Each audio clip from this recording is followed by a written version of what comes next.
ଆଜ୍ଞା ନମସ୍କାର। ଆମର ସାଇବାବାଙ୍କ ମନ୍ଦିର ଆଜିକୁ ଦୀର୍ଘ 7 ବର୍ଷ ହେଲା ମନ୍ଦିରକୁ ପ୍ରତିଷ୍ଠାତା କରିଛନ୍ତି।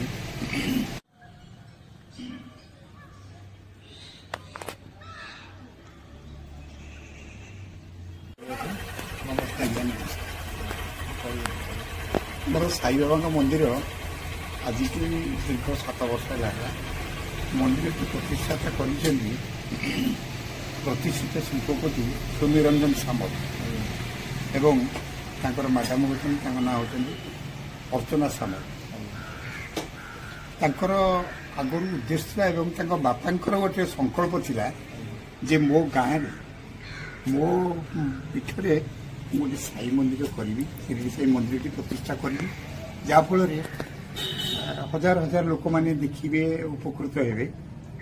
ଯାହା ହଉ ସାର୍ଙ୍କର ଦାନରେ ବର୍ତ୍ତମାନ ସାଇ ମନ୍ଦିରଟି ପରିଚାଳିତ ହେଉଛି ଏବଂ ଆମେ ବି କର୍ମଚାରୀ ରହିଛୁ, ସାର୍ଙ୍କର ଅବଦାନରେ ଆମେ ରହିଛୁ, ପ୍ରତିପୋଷଣ ହେଉଛୁ, ଆମ ପରିବାର ଆମେ ଚଳାଉଛୁ।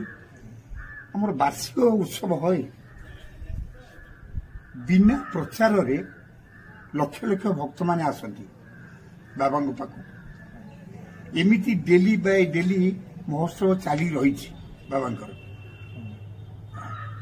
ବହୁତ ନାମ ଅଛି ଏବଂ ଆମେ ଆଶା କରୁଛୁ ଆମର ବାବୁ ଆଉ ଆମର ମ୍ୟାଡାମ ଦୀର୍ଘଜୀବୀ ହୁଅନ୍ତୁ ଏବଂ ତାଙ୍କ ନାଁରେ ଆମେ ବି ବଞ୍ଚି ରହୁଛୁ ଏବଂ ସାଇ ମନ୍ଦିର ଆହୁରି ଆଗକୁ ବଢି ଚାଲନ୍ତୁ।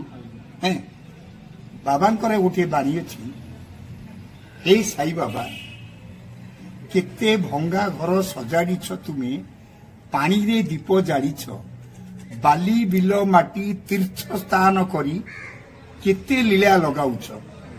ଆଜି ସେ ଶିରିଡ଼ି ସାଇ ବାବା ଏ ବାଲି ବିଲି ମାଟିକି ପବିତ୍ର କରିଛନ୍ତି, ମନ୍ଦିର ମାଳିନୀରେ ପବିତ୍ର କରିଛନ୍ତି ଶିରିଡ଼ି ସାଇ ମନ୍ଦିର। ଏତିକି କହିବି ବିଦାୟ।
ଆମେ ତ ମନ୍ଦିର ଭିତରେ ଜାଣିନି, ମୁଁ ତ ବରାବର ମନ୍ଦିର ଭିତରକୁ କେବେ ଜାଣିନି।